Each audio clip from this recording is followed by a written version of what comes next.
National licensing exam नाम का जो इम्तहान वफाकी हुकूमत तमाम मेडिकल और डेंटल ग्रेजुएट्स पे लगाने की कोशिश कर रही है,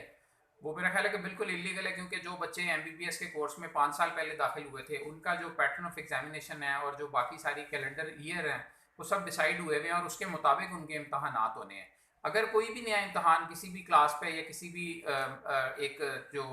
निसाब है उसके अंदर इजाफा करना हो तो वो नए आने वाले ग्रेजुएट्स पे लगाया जाता है। और मेरा ख्याल है कि अगर कोई ऐसा एग्ज़ाम लगेगा तो वो 2025 से पहले नहीं लगाया जा सकता। अगर 2025 से पहले ये एग्ज़ाम लगाया जाता है तो ये टोटली गैर कानूनी होगा, क्योंकि एमबीबीएस की जो स्कीम्स और बीडीएस की जो स्कीम्स पहले दाखिल हुई हुई हैं उनको इसके मुतल्लिक ना बताया गया था उनके दाखिले के वक्त पे, और ना ही उन्हें बताया गया था कि आपको इस तरह एग्जामिन किया जाएगा। तो इस वक्त ये इम्तहान टोटली इलीगल है और